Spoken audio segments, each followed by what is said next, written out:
হামলা ভাঙচুরের পর থমথমে ফরিদপুরের ভাঙা, কঠোর অবস্থানে আইন শৃঙ্খলা বাহিনী। বাগেরহাটে নির্বাচন কমিশন অফিসের সামনে বিক্ষোভ। তৃতীয় দিনের মতো চলছে রাকসু নির্বাচনের প্রচারণা। ভোটের জন্য থাকবে 3 স্তরের নিরাপত্তা। চাকসুতে মনোনয়নপত্র বিতরণের শেষ দিন আজ। ফেব্রুয়ারিতে নির্বাচনে প্রস্তুত এনসিপি। আইন শৃঙ্খলা পরিস্থিতি নিয়ে শঙ্কা। নেতারা বলছেন বিচার ও সংস্কারকে পাশ কাটানোর সুযোগ নেই। নির্বাচন অনুষ্ঠিত করার মতো আইন শৃঙ্খলা বাহিনী যতটুকু নিরপেক্ষ, জনগণ বান্ধব, নাগরিক বান্ধব হওয়া দরকার, সেই রকম পরিস্থিতি নেই। সংস্কারকে পাশ কাটিয়ে নির্বাচন, সেটা পুরনো ব্যবস্থায় ফিরে যাওয়ার দিকে ইঙ্গিত দেয়। সেটা বাংলাদেশে আমরা হতে দেব না।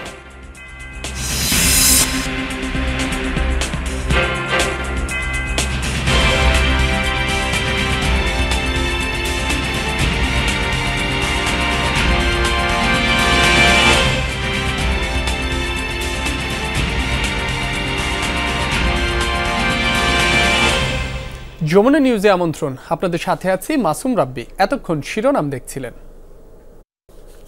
সংসদীয় আসনের সীমানা পুনর্বিন্যাসের প্রতিবাদে ফরিদপুরের ভাঙায় মহাসড়কে জড়ো হয়েছেন বিক্ষোভকারীরা।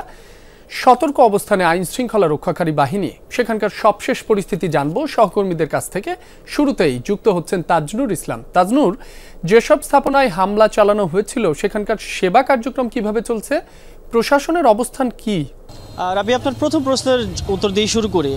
স্থাপনা যেগুলোতে হামলা চালানো হয়েছিল সেগুলো তো আসলে সেই পুরোদমে কার্যক্রম শুরু করতে খানিকটা সময় লেগেই যাওয়ার কথা। বিশেষ করে দুটি স্থাপনার কথা আলাদা করে বললে, একটি হচ্ছে ভাঙ্গা থানা, অন্যটি হচ্ছে পৌরসভা। আমরা যেই জায়গাটিতে দাঁড়িয়ে রয়েছি এর ঠিক উল্টো পাশে, অর্থাৎ আমি যেই মুখ হয়ে দাঁড়িয়ে আছি এ পাশে হচ্ছে সেই থানার রাস্তাটি। থানার কার্যক্রম আসলে সকাল থেকেই স্বাভাবিকভাবেই চালানোর তারা চেষ্টা করছেন। যে এইটুকু ক্ষতি হয়েছে সেইটুকু যত দ্রুত সম্ভব তারা সারিয়ে নেওয়ার চেষ্টা করছেন। পুলিশের সঙ্গে কথাও বলেছি যে তাদের খুব বেশি বেগ পেতে হয়েছে কিনা, কিংবা তাদের কার্যক্রমে খুব বেশি বিঘ্ন ঘটেছে কিনা। তারা বলেছেন যে না, বরং স্বাভাবিক যে কার্যক্রম সেটি তারা চালু রেখেছেন। একই সঙ্গে পুরোদমে যে প্রস্তুতির জায়গাটি, এই মুহূর্তে যদিও আমরা ভাঙ্গা বাজারের ঈদগাঁও ময়দানের যেই চত্বরটি সেখানে দাঁড়িয়ে রয়েছি, সেখানে সকালবেলা থেকে প্রশাসনের সমস্ত রকমের যে বাহিনীগুলো আজকের এই যে গতকালকের এই ঘটনার পর আজকে তাদের যে সার্বিক প্রস্তুতির যে জায়গাটি, সেখানে প্রচুর পরিমাণে আইন শৃঙ্খলা বাহিনীর সদস্যরা সকালবেলা থেকে জড়ো হয়েছিলেন। এবং তারপরে তারা যেহেতু ভাঙ্গা খুব গুরুত্বপূর্ণ একটি জায়গা এবং ভাঙ্গার এই যে মহাসড়কটি সেটি দেশের দক্ষিণ এবং দক্ষিণ পশ্চিমাঞ্চলে যাওয়ার সবগুলো জেলার সঙ্গে সংযোগ স্থাপন করা একটি জায়গা। সুতরাং এত গুরুত্বপূর্ণ একটি জায়গাতে কোনোভাবেই যেন আজকে মহাসড়ক অবরোধের মতো কর্মসূচি কেউ না করতে পারে, কিংবা সেই রকম ঘটনা যেন না ঘটে, তার জন্য যত রকমের প্রস্তুতি নেওয়া সম্ভব সেই প্রস্তুতি কিন্তু প্রশাসনের রয়েছে। এবং তারা আসলে যে 4টি প্রবেশদ্বার বলা যায়, ভাঙ্গার মোট 4টি পয়েন্ট রয়েছে, এক্সিট পয়েন্ট রয়েছে, সেই পয়েন্টগুলোতে প্রশাসনের টহল আজকে অনেক বেশি সকালবেলা থেকেই বৃদ্ধি করা হয়েছে। আমি দেখেছি যে পুলিশের এসপি, একই সঙ্গে জেলা প্রশাসনের ডিসি, তারা সকালবেলাতেই চলে এসেছেন মাঠের এই কার্যক্রমগুলো পরিদর্শন করতে, যেহেতু গতকালকে তারা খুব তিক্ত অভিজ্ঞতার মধ্যে দিয়ে গিয়েছে। প্রথম দিকে মানুষজন যখন কিনা তাদের যে নির্বাচনী সংসদীয় আসন ভাগ করাকে কেন্দ্র করে তাদের যে প্রতিবাদ কর্মসূচি ছিল, সেই কর্মসূচি পরবর্তী সময়ে মহাসড়ক অবরোধের মতো পর্যায়ে যখন গিয়েছে, তারপরে আবার হামলার ঘটনা, তারপরে ভাঙচুরের ঘটনা, এই ঘটনাগুলো আজকের দিনে যেন নতুন করে পুনরাবৃত্তি না হয় সেই জায়গাতে কিন্তু তারা খুব সতর্ক অবস্থানে রয়েছে। রিজার্ভ ফোর্স হিসেবে বিজিবি এবং সেনাবাহিনীকে আমরা দেখেছি, আমরা র্যাব সদস্যদেরও দেখেছি।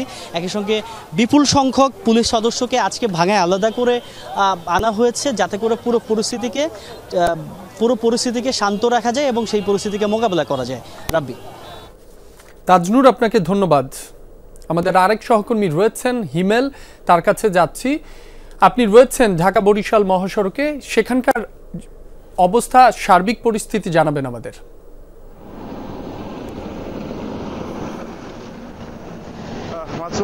পরিস্থিতি এক কথা বলতে গেলে মহাসড়কের পরিস্থিতি স্বাভাবিক। আমার পিছনে ঢাকা বরিশাল মহাসড়ক, যান চলাচল স্বাভাবিক, তবে স্বাভাবিকের চাইতে যান চলাচল কিছুটা কম। এটা হতে পারে যে গত কয়েকদিন টানা অবরোধ চলছে, সেহেতু হয়তো সেই কারণে হয়তো পরিবহনগুলো বা যাত্রীবাহী যানবাহনগুলো সেভাবে এই রাস্তাটি মানে এড়িয়ে চলছেন, যার কারণে এখনো পর্যন্ত যান চলাচল, যানের উপস্থিতি কম। তবে যান চলাচল স্বাভাবিক। সকালে থেকে কিন্তু আজকে যেটা যে সপ্তম দিন তাদের এই চলমান অবরোধের, তাদের আন্দোলনের যে সপ্তম দিন, এই সপ্তম দিনে কিন্তু যে গতকালকে একটি ঘটনা ভাঙ্গা উপজেলায় যে পরিষদে হামলা এবং থানায় হামলা, তারপরে কিন্তু আজকে এই অবরোধের যে পূর্ব ঘোষিত কর্মসূচি, সেই কর্মসূচিটি কিন্তু আসলে আমরা তাদেরকে করতে দেখিনি। তবে বিভিন্ন পয়েন্টে আন্দোলনকারী ও গ্রামবাসীরা জড়ো হতে দেখেছি আমরা, কিন্তু তারা সড়ক অবরোধের কোনো ঘটনা ঘটায়নি। এ থেকে যেটি আমার সহকর্মী জানাচ্ছিলেন যে ভাঙ্গা উপজেলা সহ মহাসড়কগুলোতে আইন শৃঙ্খলা বাহিনীর যে বিপুল পরিমাণ আইন শৃঙ্খলা বাহিনী উপস্থিত রয়েছে, তাতে পুলিশ, এপিবিএন সদস্যরা রয়েছে, বিজিবি রয়েছে এবং সেনাবাহিনীর সদস্যরা রয়েছে। তারা উপজেলা যে সদর, সেই উপজেলা সদরে অবস্থান করছেন এবং বিভিন্ন সময় মহাসড়কগুলোতে টহল দিচ্ছেন। আর যে বিষয়টি এখন এক কথা বলা যায় যে ভাঙ্গা উপজেলা দিয়ে যে 21টি জেলার যে যান চলাচল এবং 4টি মহাসড়ক, সেই মহাসড়কগুলোতে যান চলাচল আজকে স্বাভাবিক রয়েছে। মাসুম। হিমেল, আপনাকে ধন্যবাদ। বাগেরহাটের 4টি সংসদীয় আসন পুনর্বহালের দাবিতে জেলা নির্বাচন কার্যালয়ের সামনে অবস্থান কর্মসূচি পালন করছে সর্বদলীয় সম্মিলিত কমিটি। সকাল 10টার দিকে শুরু হওয়া এই কর্মসূচি চলবে দুপুর 1টা পর্যন্ত। বিএনপি, জামাত সহ বিভিন্ন রাজনৈতিক দলের নেতাকর্মীদের পাশাপাশি অংশ নিয়েছেন নানা শ্রেণী পেশার মানুষ। আন্দোলনকারীরা বলছেন, নির্বাচন কমিশন বাগেরহাটের একটি সংসদীয় আসন কমিয়ে জনগণের আশা আকাঙ্ক্ষাকে উপেক্ষা করেছে। জনসংখ্যা, মোংলা বন্দর, শিল্পাঞ্চল সহ বিভিন্ন গুরুত্ব বিবেচনায় 4টি আসন পুনর্বহালের দাবি জানান তারা। এ নিয়ে সোমবার উচ্চ আদালতে রিট করা হয়েছে বলেও জানান আন্দোলনকারীরা। আসন পুনর্বহালের দাবিতে বেশ কিছুদিন ধরেই হরতাল সহ নানা কর্মসূচি পালন করছে সর্বদলীয় সম্মিলিত কমিটি।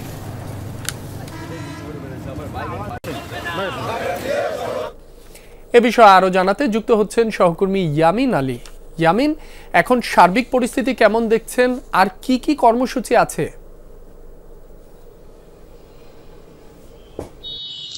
রাব্বি, আমি সকাল থেকেই এখানে আছি। ওনারা যেখানে ধর্মঘট করছেন, এটি জেলা নির্বাচন অফিসের কার্যালয়, এটি মহাসড়কের সাথেই। আমরা সেই দৃশ্যটাও আপনার মাধ্যমে দর্শকদেরকে দেখানোর জন্য চেষ্টা করব, আমরা একটু সেটা দেখাতে পারি কিনা।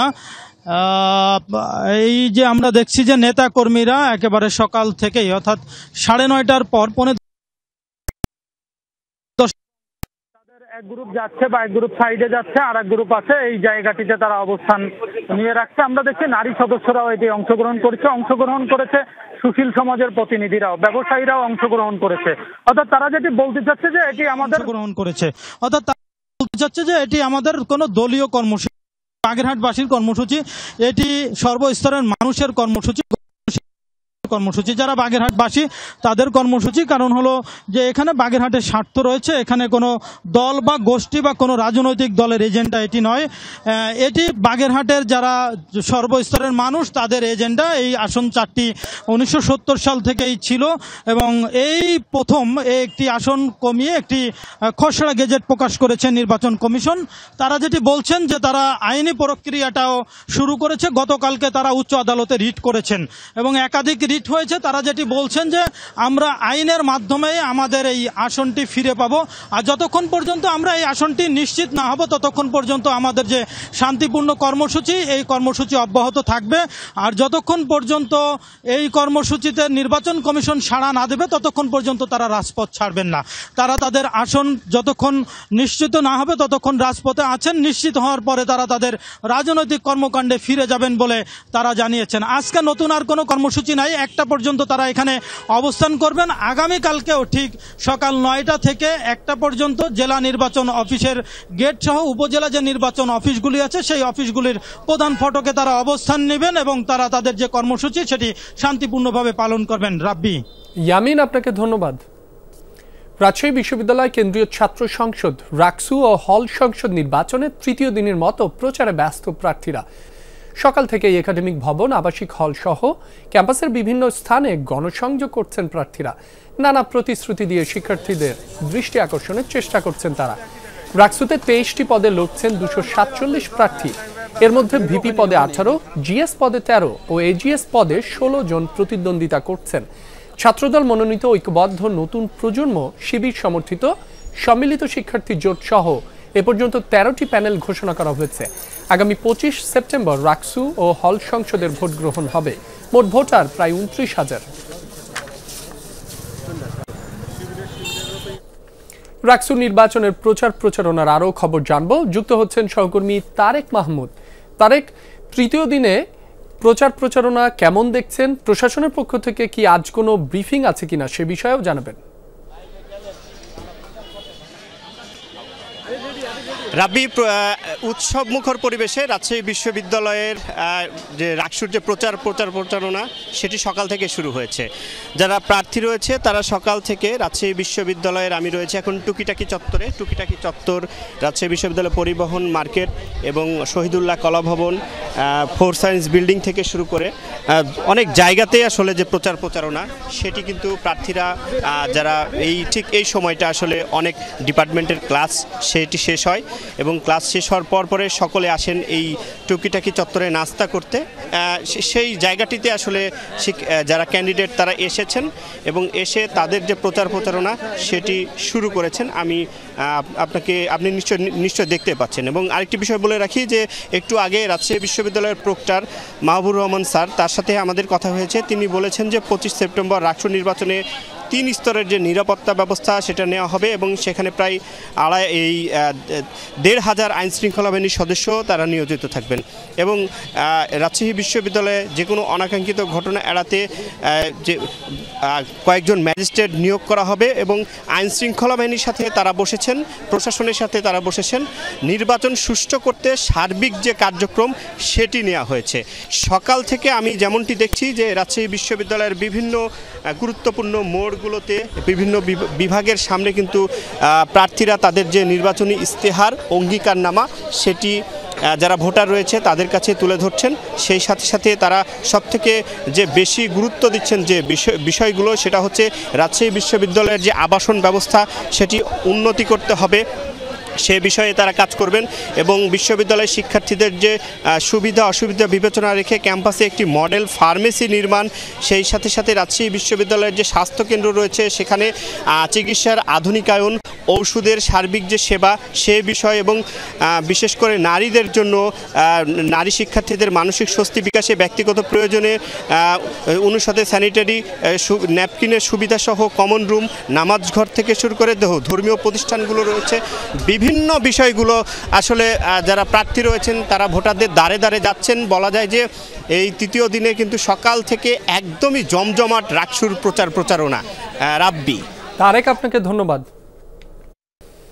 জুলাই আগস্টে সংঘটিত মানবতা বিরোধী অপরাধের মামলায় সাবেক প্রধানমন্ত্রী শেখ হাসিনা ও সাবেক স্বরাষ্ট্রমন্ত্রী আসাদুজ্জামান খান কামাল সহ 3 জনের বিরুদ্ধে দৈনিক আমার দেশ পত্রিকার সম্পাদক মাহমুদুর রহমানের অবশিষ্ট সাক্ষ্য গ্রহণ হবে আজ। সেখানে আছেন সহকর্মী লাভলি বিথি। সবশেষ পরিস্থিতি জানবো। বিথি, দ্বিতীয় দিনের মতো কে কে হাজির আছেন, এরপর আর কার কার সাক্ষ্য আছে? মাহমুদুর রহমান প্রায় 11:15টার দিকে ট্রাইব্যুনালে এসে উপস্থিত হয়েছেন। 11:30টার দিকে আদালত বসার কথা, তারপর বনশ্রীর একটি মামলায় আজকে হয়তো একটি আদেশ হওয়ার কথা, ঠিক তারপরেই মাহমুদুর রহমানের অবশিষ্ট যে সাক্ষ্য গ্রহণ আছে সেটি নেওয়া হবে। সাক্ষ্য গ্রহণ শেষে তার জেরা করবেন শেখ হাসিনার যিনি আইনজীবী আছেন তিনি। গতকালকে যেই সাক্ষ্য দেওয়া হয়েছিল তার প্রায় অধিকাংশ সাক্ষ্যই কিন্তু দেওয়া হয়ে গিয়েছিল। যে নির্বাচনের কথা তুলে ধরা হয়েছিল, সাবেক প্রধানমন্ত্রী শেখ হাসিনা ফ্যাসিস্ট হয়ে ওঠার যে অনুষঙ্গগুলো ছিল, আইনশৃঙ্খলা রক্ষাকারী বাহিনী, পুলিশ প্রশাসন, নির্বাচন কমিশন, প্রতিরক্ষা বাহিনী, সব কিছুই কিন্তু তিনি তুলে ধরেছিল এবং তার গুম হওয়ার বিষয়গুলো তুলে ধরেছে। আজকে মূলত যতটুকু আমরা জানতে পারছি বাকি আছে সেটি হলো যে তার গুম হওয়ার সময় যেই অভিজ্ঞতা সেগুলো তুলে ধরবে এবং জুলাইয়ের যে গণ অভ্যুত্থান ছিল সেখানে শেখ হাসিনা, আসাদুজ্জামান খান কামাল তাদের ভূমিকাটাও আবার নতুন করে তুলে ধরবে এবং এটুকুও জানতে পেরেছি যে তাদের তুলে ধরে তাদের বিচার চাইবেন এবং ভবিষ্যতে কেউ যেন ফ্যাসিস্ট হয়ে উঠতে না পারে, এই ধরনের আরেকটি যেন জুলাই হতে না পারে তার জন্য বিচার চাইবেন। চাইবেন। আর আজকে বাকি যে 3টি নির্বাচন অর্থাৎ 14, 18 এবং 24 এই 3টি নির্বাচনেও যে ইঞ্জিনিয়ারিং হয়েছিল সেই বিষয়গুলো নিয়ে কথা বলবেন।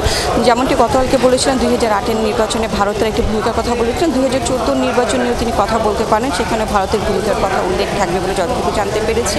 এবং সেটা আমরা জানি যে 2014 নির্বাচনে বিএনপি অংশগ্রহণ করেনি, জাতীয় পার্টি এরশাদ অংশগ্রহণ করবে কি করবে না সেটি নিয়ে বেশ সমালোচনা ছিল, বেশ লম্বা একটি ভূমিকা ছিল। কিন্তু সেখানেও যখন এরশাদ বলেছিলেন যে তিনি নির্বাচনে অংশগ্রহণ করতে চান, সেখানেও ভারতের একটি চাপের কথাও তিনি তুলে ধরেন। অর্থাৎ আজকে নির্বাচন কমিশনের যে ইঞ্জিনিয়ারিং করা ছিল, নির্বাচন কমিশনের ভূমিকা ছিল ফ্যাসিস্ট হওয়ার, সেই বিষয়গুলো তুলে ধরে বিচার চাইবেন। বিথি, আপনাকে ধন্যবাদ। ফেব্রুয়ারিতে নির্বাচনের জন্য প্রস্তুত জাতীয় নাগরিক পার্টি এনসিপি, তবে বিচার সংস্কারকে পাশ কাটিয়ে নির্বাচনের পথে এগিয়ে যাওয়া সম্ভব নয় বলেও জানান এনসিপি নেতারা। মনে করেন নির্বাচনের জন্য এখনো প্রস্তুত নয় আইন শৃঙ্খলা বাহিনী। শীর্ষ নেতারা জানান নির্বাচনে অংশ নিলে জোট গঠনে বিএনপি জামায়াতের তুলনায় গুরুত্ব দেওয়া হবে তরুণদের নেতৃত্বাধীন দলগুলোকে। লামিয়া তিথির রিপোর্ট। 2026 সালের ফেব্রুয়ারিতে হতে যাচ্ছে কাঙ্ক্ষিত জাতীয় নির্বাচন। অন্তর্বর্তী সরকারের ঘোষণা অনুযায়ী সেক্ষেত্রে সময় আছে প্রায় 5 মাস। কিন্তু এখনো নিবন্ধন সম্পন্ন হয়নি গণ অভ্যুত্থানে নেতৃত্ব দেয়া ছাত্র নেতাদের দল এনসিপির। এদিকে দলটির শাপলা প্রতীকেরও দাবি অমীমাংসিত। শাপলা প্রতীকের ব্যাপারেই ভাবছি, এখনো পর্যন্ত অল্টারনেটিভ আর কোনো প্রতীকের ব্যাপারে আমাদের কোনো ভাবনা নেই। শতাধিক আইনজীবী তারা বিবৃতি দিয়ে জানিয়েছেন যে শাপলা প্রতীক প্রদান করতে আইনগত কোনো বাধার জায়গা নেই। তবে নিবন্ধন কিংবা প্রতীকের চেয়ে নির্বাচনে অংশগ্রহণের জন্য এনসিপির বড় শর্ত গণহত্যার বিচার ও সংস্কার বাস্তবায়ন। এছাড়া নির্বাচন চায় না দলটি। নির্বাচনের যে আলোচনা সেটা অবশ্যই প্রাসঙ্গিক, কিন্তু সংস্কারকে পাশ কাটিয়ে নির্বাচন সেটা পুরনো ব্যবস্থায় ফিরে যাওয়ার দিকে ইঙ্গিত দেয়। সেটা বাংলাদেশে আমরা হতে দেব না। বাংলাদেশে অবশ্যই নতুন ব্যবস্থার ভিত্তিতেই নির্বাচন হতে হবে এবং যারা নির্বাচিত হয়ে আসবেন তারা এই যে সংস্কার প্রস্তাবনাগুলো আছে সেই প্রস্তাবনাগুলোর বাইরে যেতে পারবেন না। এইটা পাকাপোক্ত করেই তাদের হাতে ক্ষমতা স্থানান্তর করার, ক্ষমতা অর্পণ করার দিকে আমাদেরকে অগ্রসর হতে হবে। নির্বাচনের জন্য এনসিপি প্রস্তুত এবং এনসিপি মনে করে গণপরিষদই বাংলাদেশের রাজনৈতিক সংকটের মূল সমাধান। মূল আপত্তি জায়গায় বাংলাদেশের শাসনতান্ত্রিক যে কাঠামো, সে কাঠামো পরিবর্তন, এখানে যাতে পূর্বে কোনোভাবে ফ্যাসিবাদ ফিরে না আসে। এনসিপি নির্বাচনে অংশ নিলেও জোট করবে কিনা তা এখনো পরিষ্কার নয়। তবে জোটের ক্ষেত্রে গুরুত্ব দেয়া হবে তরুণদের নেতৃত্বাধীন দলকে। ভোটের ক্ষেত্রে জোটের বিষয়ে এনসিপি এখনো কোনো ধরনের চিন্তা সমঝোতা করেনি, বরং এনসিপি মনে করে আগামীতে তরুণদের যে প্রজন্ম তাদেরকে কেন্দ্র করে নতুন রাজনৈতিক সমীকরণ আসতে পারে। শীর্ষ নেতারা বলছেন এনসিপি নির্বাচনের বিপক্ষে না, তবে বর্তমান বাস্তবতায় নির্বাচনের সময়ের আইন শৃঙ্খলা পরিস্থিতি নিয়ে শঙ্কিত দলটি। আইন শৃঙ্খলা রক্ষাকারী বাহিনী এখন যেভাবে ফাংশন করছে তাতে করে তারা নির্বাচন আয়োজনের মতো প্রস্তুত হয়েছে বলে আমাদের কাছে এখনো মনে হয় না। নির্বাচন অনুষ্ঠিত করার মতো আইন শৃঙ্খলা বাহিনীর যতটুকু নিরপেক্ষ, জনগণ বান্ধব, নাগরিক বান্ধব হওয়া দরকার সেই রকম পরিস্থিতি নেই। ফলে এটির আমূল সংস্কার দরকার। লামিয়া তিথি, যমুনা নিউজ, ঢাকা। চাকসু নির্বাচনে মনোনয়নপত্র বিতরণের শেষ দিন আজ। মনোনয়নপত্র জমাও দিতে পারবেন প্রার্থীরা। এ বিষয়ে সবশেষ তথ্য জানাতে যুক্ত হচ্ছেন সহকর্মী জোবায়েদ ইবনে শাহাদাত। জোবায়েদ, শেষ দিনে সকাল থেকে মনোনয়নপত্র সংগ্রহে কেমন সাড়া দেখছেন? চাকসু নিয়ে প্রার্থী শিক্ষার্থীদের প্রতিক্রিয়া কেমন? একেবারে সকাল থেকেই আমরা দেখছি যারা প্রার্থী আছে হল সংসদ এবং কেন্দ্রীয় ছাত্র সংসদের পদে যারা আগ্রহী আছেন তাদেরকে আমরা দেখছি একেবারে তারা এসে মনোনয়নপত্র এই জায়গায় সংগ্রহ করছেন, অনেকে জমাও দিচ্ছেন। নারীদের আধিক্য আমরা দেখছি অন্যান্য দিনের তুলনায়। আজকে নারী যারা প্রার্থী আছে বিভিন্ন হল সংসদ পাশাপাশি কেন্দ্রীয় সংসদের নারীদের আধিক্য আছে। তবে একেবারে উৎসবমুখর পরিবেশে আমরা দেখতে পাচ্ছি এই মনোনয়নপত্র জমা নেওয়ার কার্যক্রমগুলো চলছে এবং পাশাপাশি অনেকে এখন পর্যন্ত সংগ্রহ করছেন। আর যারা এখানে মনোনয়ন সংগ্রহের জন্য আছেন বা যারা জমা নিচ্ছেন সেই শিক্ষকদেরকে আমরা দেখছি যে তারাও বেশ ব্যস্ত সময় পার করছেন। কিছুক্ষণ আগেই একজন শিক্ষার্থীর সাথে কথা হলো যিনি কেন্দ্রীয় ছাত্র সংসদে তিনি নিজের মনোনয়নপত্র নিয়েছেন। তিনি আমাদেরকে যেমনটা জানিয়েছেন, তার পাশাপাশি অনেকের সাথে কথা হয়েছে, তারা সবাই অনেকটা একই কথা বলছেন। চাকসুকে তারা এমন একটা জায়গায় পৌঁছাতে বা চট্টগ্রাম বিশ্ববিদ্যালয়কে এমন একটা জায়গায় পৌঁছাতে চান এই চাকসু নির্বাচনের মাধ্যমে, যেখানে কোনো রকম রাজনৈতিক প্রভাব থাকবে না, যেখানে থাকবে না কোনো ভেদাভেদ বৈষম্য, সকল সুযোগ সুবিধা শিক্ষার্থীরা যাতে পায় এমন কিছুই তারা করতে চান এবং এটার জন্যই একটা সুষ্ঠু অবাধ নির্বাচন তারা আশা করছেন। পাশাপাশি তারা এটাও যে ডাকসু এবং জাকসু নির্বাচন যেগুলো হয়েছে সেখান থেকে শিক্ষা নিয়ে যাতে নতুন আঙ্গিকে এবং কোনো রকম অনিয়ম অসঙ্গতির ব্যতি রেখেই এই নির্বাচনের উৎসবমুখর পরিবেশ আয়োজন করা যায়, এমনটা তারা যারা নির্বাচন সংশ্লিষ্ট আছেন তাদের প্রতি আহ্বান জানিয়েছেন। রাব্বি। জোবায়েদ, আপনাকে ধন্যবাদ। ভারী বৃষ্টি আর উজানের ঢলে দেশের উত্তর ও পূর্বাঞ্চলে বিভিন্ন নদ নদীর পানি বেড়েছে। তিস্তার পানিতে প্লাবিত হয়েছে লালমনিরহাটের বিভিন্ন চরাঞ্চল। পানিবন্দী হয়ে পড়েছে কয়েক হাজার পরিবার, আশ্রয়ের জন্য খুঁজছেন উঁচু স্থান। সোমবার ডালিয়া ব্যারাজ পয়েন্টে তিস্তার পানি বিপদসীমার ওপর দিয়ে প্রবাহিত হলেও আজ তা কিছুটা কমে নিচ দিয়ে বইছে। এতে তীরবর্তী কিছু এলাকা থেকে পানি নেমে গেছে। পানি নিয়ন্ত্রণে এরই মধ্যে ডালিয়া ব্যারাজের ৪৪টি জলকপাট খুলে দেওয়া হয়েছে। এদিকে সিলেটের কানাইঘাটের সুরমা ও অমলসিদ্ধ পয়েন্টে কুশিয়ারা নদীর পানি বিপদসীমার কিছুটা উপর দিয়ে প্রবাহিত হচ্ছে। উজানের ঢলে বেড়েছে অন্যান্য নদ নদীর পানিও। সুন্দরবনের ভারতীয় অংশে অনুপ্রবেশের অভিযোগে ১৯ বাংলাদেশি জেলেকে আটক করেছে বিএসএফ। বার্তা সংস্থার তরফে জানানো হয়েছে আটক হওয়া জেলেদের বাড়ি ভোলা জেলার পুরালিয়া গ্রামে। রোববার সুন্দরবনের গোসাবা রেঞ্জের বাঘমারি এলাকায় ভারতীয় সীমান্তরক্ষী বাহিনীর টহল দল তাদের আটক করে। জব্দ করা হয় ট্রলারসহ জাল ও মাছ ধরার সরঞ্জাম। জিজ্ঞাসাবাদের পর তাদের স্থানীয় কোস্টাল থানা পুলিশের হাতে তুলে দেয় বিএসএফ। মামলাটি আদালতে তোলার পর আটককৃত জেলেদের ১৪ দিনের পুলিশি হেফাজতে নেওয়ার আবেদন জানায় নিরাপত্তা বাহিনী।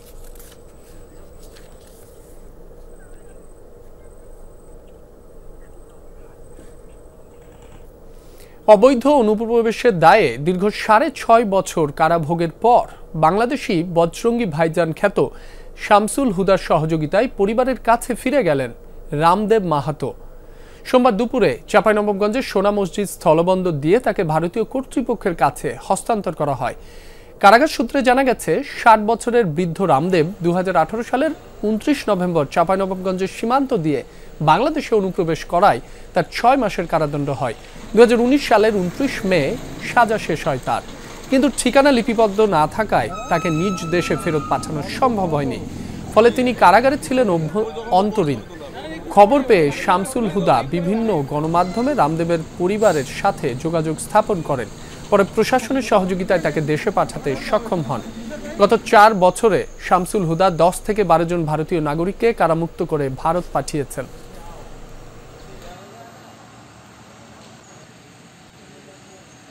अभी ले जाएंगे, घर ले जाएंगे, उसके बाद में जो इसको जो करना होगा करेंगे, इलाज उलाज कराएंगे। ऐसे तो शरीरी हालत बहुत खराब है। बहुत खुशी हो रहा है रामदेव से मिलने के बाद। 10 महीने से हम लोग को बात हो रहा था भैया आपसे, आज उनके सामने हम आए हैं, हमारे सामने रामदेव आया है, इसलिए हमको बहुत खुशी हो रहा है। বেলারুশের সাথে মহড়া চলাকালে ইস্কান্দার মিসাইল সিস্টেম প্রদর্শন করল রাশিয়া। সোমবার বাল্টিক সাগর নিকটবর্তী কালিনিনগ্রাদ অঞ্চলে মোতায়েন করা ক্ষেপণাস্ত্র ব্যবস্থাটির একটি ভিডিও প্রকাশ করে রুশ প্রতিরক্ষা মন্ত্রণালয়। মহড়ার অংশ হিসেবে মিসাইল সিস্টেমটির ইলেকট্রনিক লঞ্চিং পরীক্ষা করা হয়। রাশিয়ার সবচেয়ে আধুনিক ক্ষেপণাস্ত্র ব্যবস্থাগুলোর একটি ইস্কান্দার। পারমাণবিক সহ প্রচলিত ওয়ারহেড বহনে সক্ষম এটি, যা নেটো কোডনেম অনুযায়ী SS-26 নামেও পরিচিত। কমপক্ষে ৫০০ কিলোমিটার দূরের লক্ষ্যবস্তুতে আঘাত হানতে সক্ষম ইস্কান্দার মিসাইল গেল ডিসেম্বরে মিত্র বেলারুশে মিসাইল সিস্টেমটি মোতায়েন করে রাশিয়া।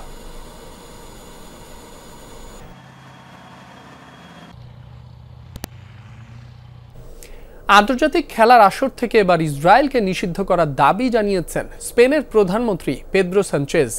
সোমবার রাজধানী মাদ্রিদে এক প্রেস ব্রিফিংয়ে এমন আহ্বান জানান তিনি। বলেন, গাজায় চলমান বর্বর আগ্রাসনের শেষ না হওয়া পর্যন্ত ইসরায়েলকে খেলাধুলার আন্তর্জাতিক অঙ্গন থেকে নিষিদ্ধ করতে হবে। ইউক্রেনে হামলার জন্য রাশিয়ার বিরুদ্ধে যে ব্যবস্থা নেওয়া হয়েছে তা ইসরায়েলের প্রতিও বাস্তবায়নের দাবি জানান পেদ্রো সানচেজ। এর আগে মাদ্রিদে ফিলিস্তিনপন্থী বিক্ষোভের প্রশংসা করেন স্প্যানিশ প্রধানমন্ত্রী। গাজায় আগ্রাসনের জেরে বরাবরই ইসরায়েলকে কটাক্ষ করেছে স্পেন। তেল আবিবের ওপর বিভিন্ন খাতে নিষেধাজ্ঞা আরোপ করে দেশটি স্বাধীন রাষ্ট্র হিসেবে স্বীকৃতি দিয়েছে ফিলিস্তিনকেও।